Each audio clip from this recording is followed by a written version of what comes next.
what brought me to Islam is me trying to convince someone else to become a Christian. So we see how that turned out. So I was living in Hollywood at the time, and I was a production manager for like TV and film, music videos, this and that.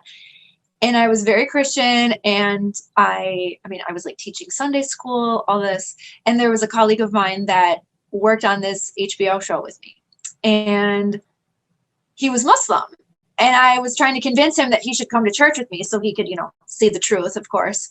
And yeah, and he was like, thank you, but I'm not at all interested in that. And I said, well, who cares? It's like, you're not signing a contract for life. Like, just come to church one time. It's like an hour on a Sunday. Like, it's not going to kill you. If you don't like it, don't go back. And he was like, yeah, no, I'm not going to do that. And so I was like, what the heck? What has him so stuck on his religion that he won't even come for an hour? Like, oh, is your religion that cool? You can't like hang out for an hour? No. So I said, all right, listen, I have a Bible and I can quote Bible verses to you all day long, but it doesn't affect you because it's not your book. It's not your verses. It's not your scripture. What do you care? Okay, fine. Give me your book. Give me this Quran or whatever it is that you're reading, your moon and stars worshiping book. And I said, let me read that. And then I'm going to use your text against you to prove to you why none of this makes sense. And this is why you should be Christian. That did not go as planned. And soon after, I found myself in a mosque by myself, wandering in with like jeans, ripped jeans, a V-neck t-shirt, flip-flops. And the guy was like, whoa, Assalamu alaikum, sister. Let's get a scarf on you if you want a tour. So I was like, okay.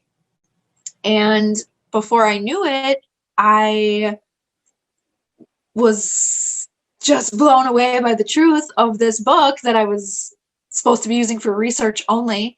And pretty soon I was like, I think I know what I need to do. And this is hilarious because I've always thought Muslims are crazy people. I'm just brainwashed by the news here. And, I didn't know anything about it. I thought they were just doing some like ritual stuff and blah, blah, blah. I didn't know what was going on. And so when I start reading the Quran, I see all these questions that I've had in Christianity for so long.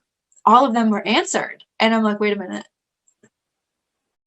You guys know about Adam and Eve? You guys know Moses too? What? These are our guys. I'm Christian. These are our dudes. Like, why are you like, you should know about this. How do you guys know? Well, I didn't realize how similar Islam is to Christianity. And I'm thankful that I knew as much as I did, because otherwise, had I not known those stories, I would have probably been a little hesitant. Like, okay, you're telling me this guy throws a stick down and all of a sudden it's a snake. All right. Okay. No, thanks. But I already knew these stories from Christianity. So I was like, wait a second. You guys know he parted the Red Sea? Okay. What else do you know? And then it became more and more interesting to me. So after a while, I was just like inseparable with the Quran. I was just walking around everywhere. Like, I remember just walking all over LA, just walking like a crazed woman, maniac, with a big backpack on and my little Quran that was like this big. And I'm walking and I'm not even paying attention. I'm just reading. I'm flipping pages and I'm walking and I'm walking. I'm just trying to absorb every word. And then I was like, that's it. I gotta go. I gotta move. I gotta get out of here. I can't be here. And so I decided to do the obvious choice and sell everything I own, pack one suitcase, and buy a one-way ticket to Morocco. Makes sense. So I did that, and I didn't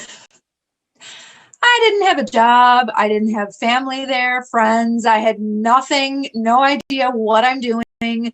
I don't speak Arabic. I don't speak French, and no one there speaks English. Amazing. Good choice.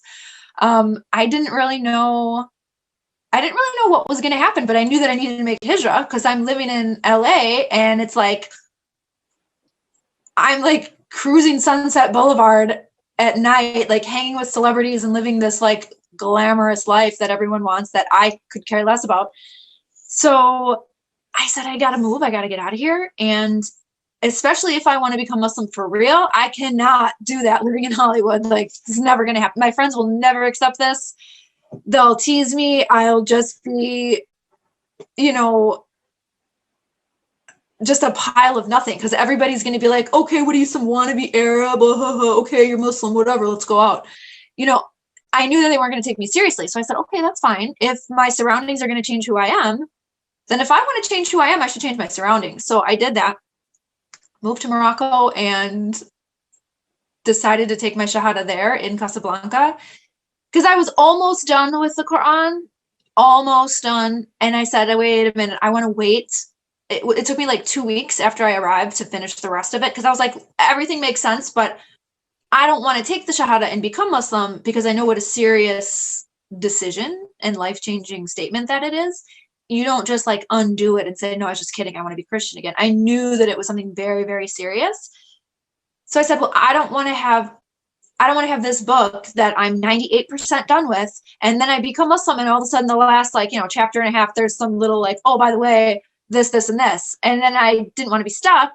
So I said, okay, let me finish the whole entire thing, and then I will take my Shahada. So I did that. That was December 31st, 2010. So it's been over a decade now that I'm Muslim.